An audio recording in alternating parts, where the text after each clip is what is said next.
My Lord, as a younger generation in the struggle, we sing the songs those who came before us sang to put ourselves in the position they were before.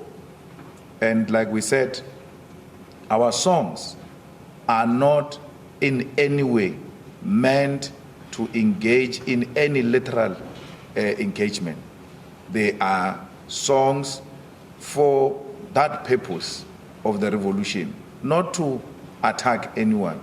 My Lord, from the times of Shaka Zulu until today, I've never heard that black people were given instruction to attack through song. I'm still to wait for example where the masses of our people were given an instruction through song to go and attack. My Lord, the EFF was formed in 2013. This song was sang way before the formation of the EFF. And to say people are being killed because of an EFF song, as if this is in the founding manifesto of the EFF, it's bizarre. It's the claim, this is the interesting thing that you do, is you try and create straw man. You say, it's not our song. We didn't write this song. Peter McCarver sang this song. But you sing it now. Yes. You have embraced this song. It's part of your... But you call it EFF song. Is it not an EFF song? It's a struggle song. Is it a song sung by the EFF? My Lord, the EFF cannot expropriate this song without compensation. It belongs to the struggle. It's a struggle song. There is a saying,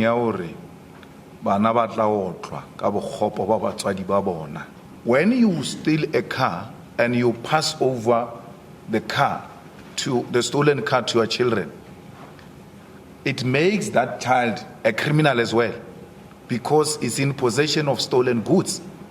And that child passes that car, or doesn't even pass that car. He sells that car to go and buy another car with the money of stolen goods. It remains a stolen good, the property you bought with the money stolen, got from a stolen goods.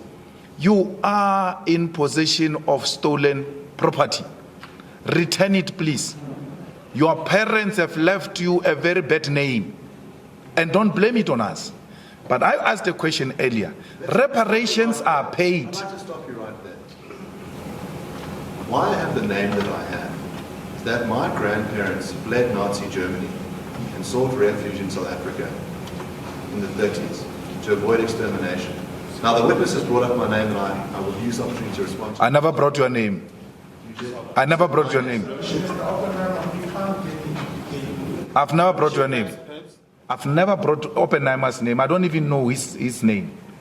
I don't know. I've never, my Lord, called him by name. I've always referred to him as you, and I clarified it that I'm referring to a client.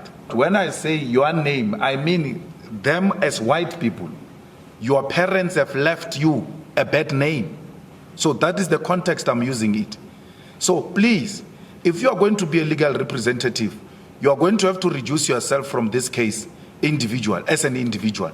Remove your emotions and deal with me as a professional. Because if you are going to come to me as a personal person, individually, I will no longer look at you as a professional. I will decisively deal with you as an individual. I'm going to be president of this country, whether you like it or not. And I will preside over the affairs of this country, including presiding over you. I think you must start adjusting to that reality. The sooner you do that, the less chest pains you'll have when that reality comes. what chest pains would result? Racist chest pains.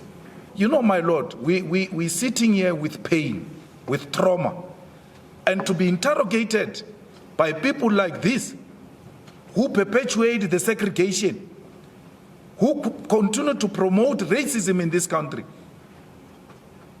It's really unfair. Thousands of children have seen their mothers being tortured. I was young when police walked into my mother's house and she was sleeping. They took off her blankets off. Men, she was not dressed up. She was sleeping. Men took off her blankets. I live with that for the rest of my life, that some strange men came into my house and took off the blankets of my mother to search if she's not a terrorist. We are still a traumatized nation, if you don't know. And that trauma is real. And don't push us to that pain. Because when that day comes, we'll not be scared. I've litigated with AfriForum and Roots before, and they've never brought someone so weak as you. I think they've done the worst disservice to themselves. Let me tell you, every time we say white settlers, white people, white settlers in South Africa, it is in that context. So why would an American who came yesterday, my lord, be a settler?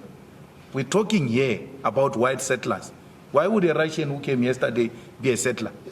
You understand very well the context within which we say all white people are racist. It is in relation to the struggle of liberation in South Africa against apartheid system that benefited all white people. So who is a white settler? All those who came here to come and conquer South Africa and take the land from our people are white settlers. When? From since 1652. Up until when? Up until we took our freedom, political freedom in 1994. White settlers, is everyone from 1652 up until the time of political power? Is that 1994? Yes, 1994. Now I'm asking you about people after that date. Those who inherit the property stolen from us are criminals. So if you come from America with an intention to come and inherit a stolen property, you are a criminal.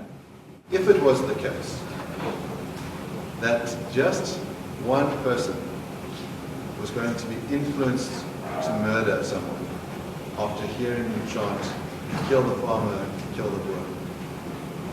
So hypothetical case. If someone was to be influenced in that way, would that be a reason for you not to sing the song? No, not at all. Anyone who engages in the killing of anyone because of my chant will not be influenced by my chant.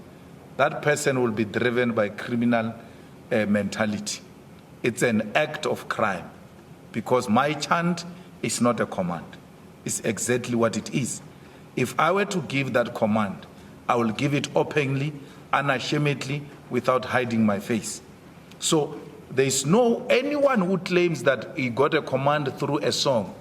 That person will be acting out of their own sheer criminality and not because they've got a political motive. You are a bad lawyer, Shem. It goes without saying. You are a bad lawyer.